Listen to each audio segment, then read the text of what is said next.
akan memulai pertemuan hari ini dengan membahas materi single acting cylinder pada sistem pneumatik. Di pertemuan sebelumnya kita sudah membahas mengenai sistem pneumatik yang dimana ada beberapa komponen.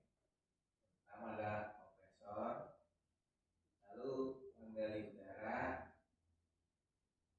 kemudian aktuator.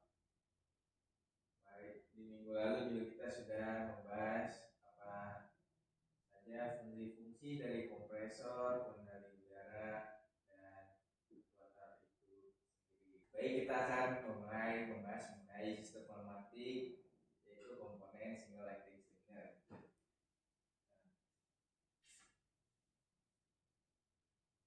Jadi apa itu single acting cylinder? Single acting cylinder itu merupakan aktuator pneumatik yang mengubah energi udara bertekanan menjadi gerak lurus atau linear. Silinder ini hanya menggunakan udara bertekanan untuk menghasilkan gerakan ke satu arah, yaitu gerakan maju atau mundur. Kemudian ketika udara dihentikan, piston tidak kembali menggunakan udara tetapi menggunakan pegas yang terdapat di dalam silinder. Oleh karena itu disebut silinder kerja tunggal. Ini ada penjelasan. Ya, di sini ada penjelasan mengenai apa itu single acting cylinder. Yang saya sudah sampaikan sebelumnya, single acting cylinder atau single kerja tunggal, silinder kerja tunggal. Yaitu aktuator pneumatik yang mengubah energi udara bertekanan menjadi gerakan mekanis linear, di mana tekanan udaranya hanya bekerja pada satu sisi piston. Saya ingin menanyakan nih kepada kalian, mengapa disebut single acting cylinder?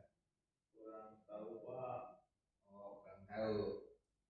Jadi single acting cylinder itu mengapa disebut single acting cylinder? Karena udaranya hanya bekerja pada satu sisi piston atau geraknya satu arah, maju atau mundur.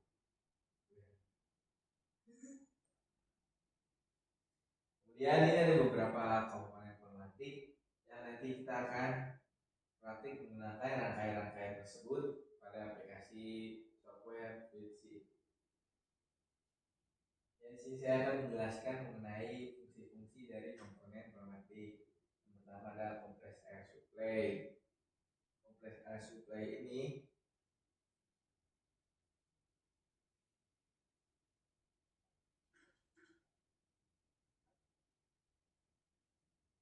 pada kompres. Saya akan menjelaskan mengenai komponen pneumatik yang akan kita buat nanti di penghujung pelajaran kita untuk merangkai sistem pneumatik menggunakan beberapa komponen pneumatik dari aplikasi software Fluidseat. Bisa dilihat dari gambar-gambar tersebut ada beberapa komponen pneumatik yang akan kita pakai di penghujung pelajaran pada pertemuan ini. Sebelum saya akan menjelaskan mengenai fungsi dari beberapa komponen pneumatik ini.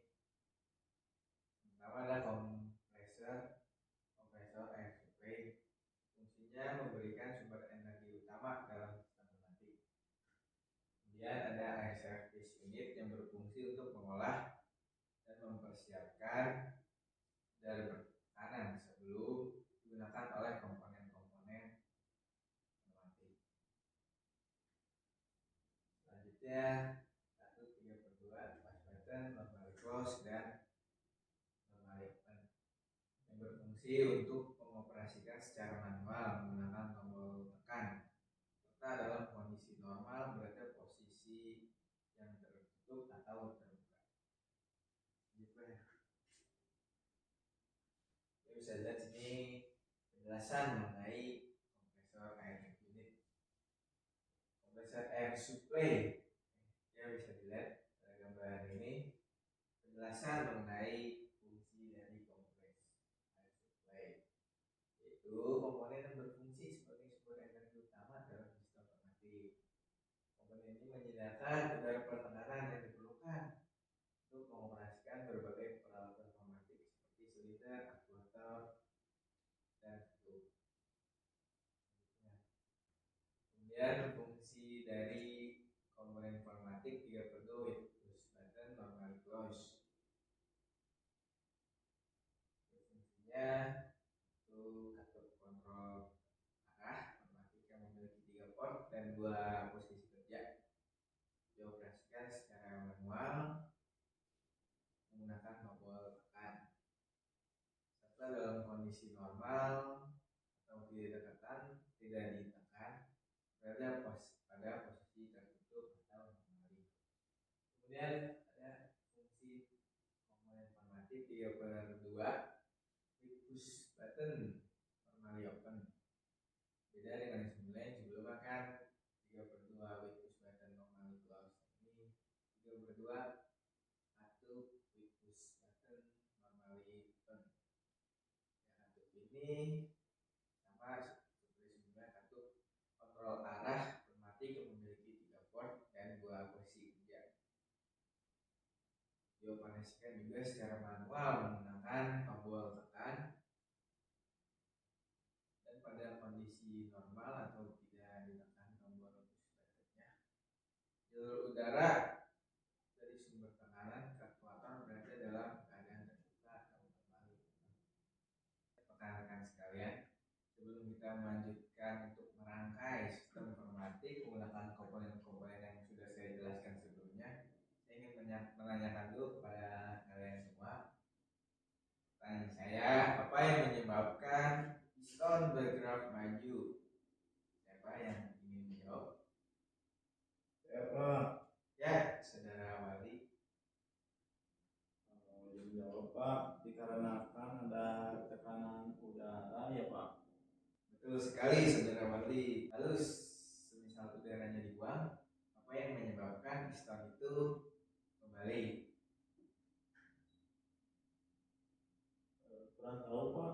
Oh, ya, jadi yang menyebabkan piston mundur itu pegas, atau bisa dikendalikan juga dengan katup yang ada with push buttonnya atau tombol tekannya.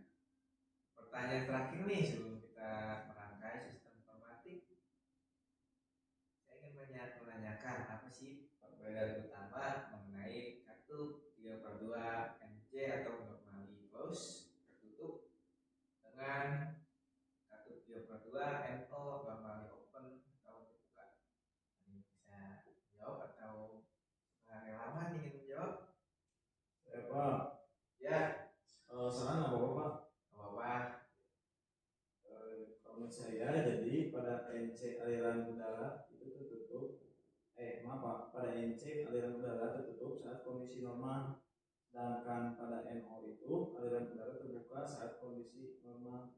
Ya, sangat betul sekali Pak, jawabannya saudara Jepri, yang dimana pada NC udara tertutup saat kondisi normal, sedangkan pada NO aliran udara terbuka saat kondisi normal.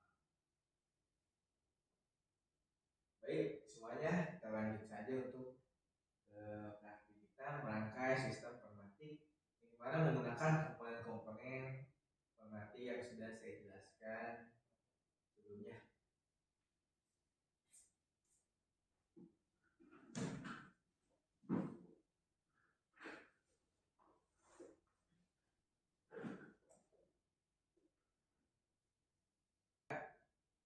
Sini ada contoh rangkaian yang sudah saya rangkai untuk teman-teman sekalian. Contoh sebagai praktikum hari ini. Baik, kita akan membuka aplikasinya.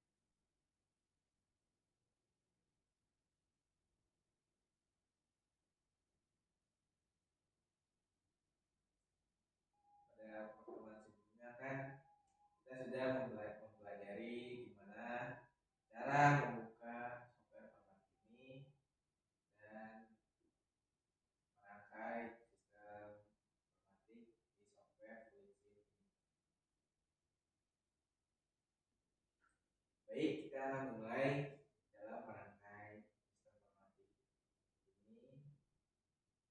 Kita akan memilih kompresor supply untuk memberi sumber energi pada sistem informatik.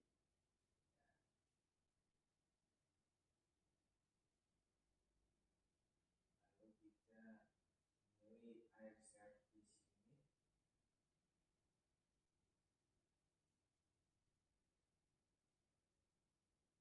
Kemudian kita pilih 3/2 atau 3/2 normally open, push button.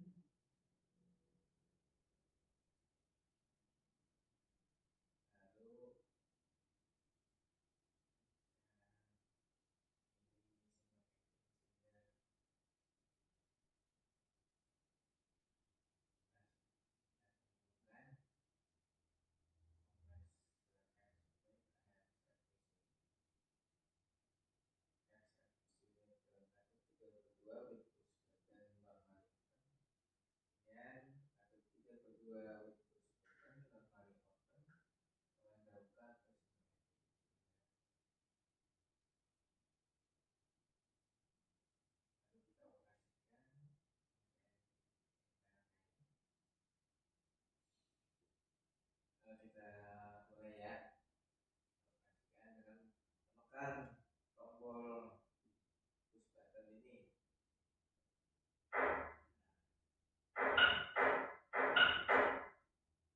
Jadi kenapa single acting cylinder atau silinder kerja tunggal ini bergerak maju?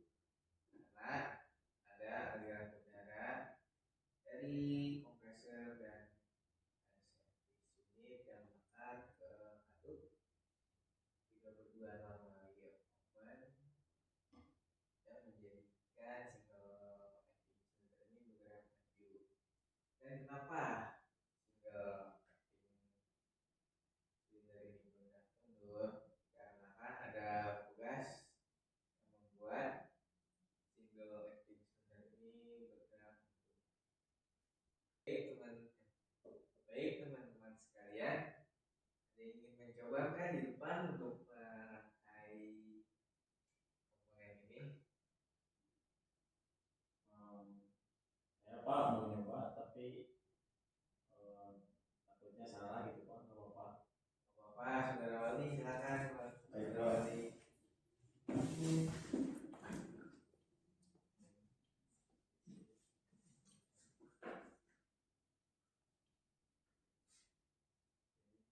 Pertama kompresornya ya Pak. Tuh. Tuh. Kemudian kita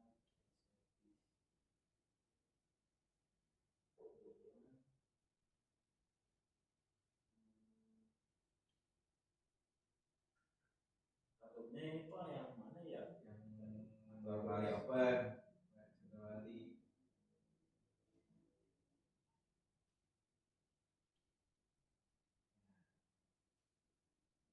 Tuh. Single ya Pak. Tuh.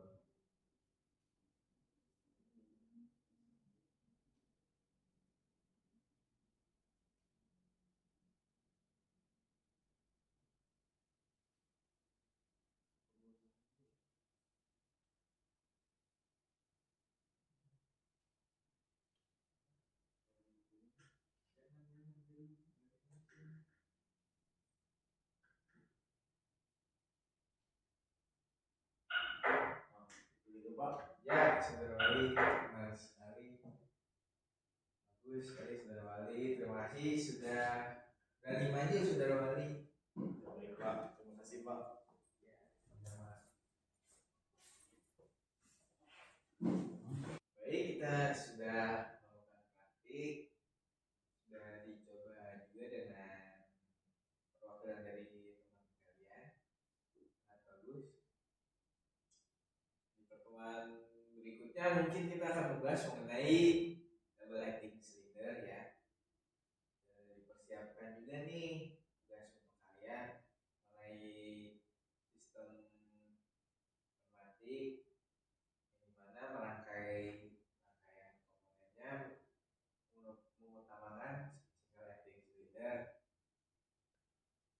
pas mau memilih rangkaian komponen-komponen yang ada di software puisi juga boleh, mengikuti yang kita rangkai ini juga boleh. Yang penting kalian mengulangi terus menerus mengenai praktik pada hari ini.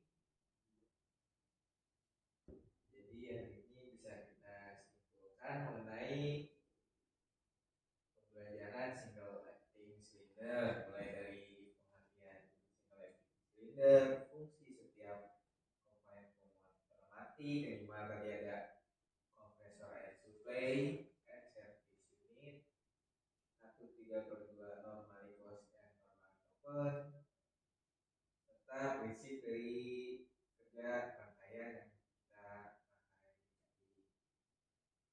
Materi ini juga menjadi dasar untuk memahami sistem pneumatik yang lebih kompleks dan akan kita praktikkan menggunakan prinsip pada kegiatan berikutnya. Terima kasih teman-teman sekalian. Mohon maaf bila saya ada kurang dalam memberi pembelajaran pada hari ini. Baik, terima kasih teman-teman sekalian. Kurang lebihnya mohon maaf. Wassalamualaikum warahmatullahi wabarakatuh. Waalaikumsalam.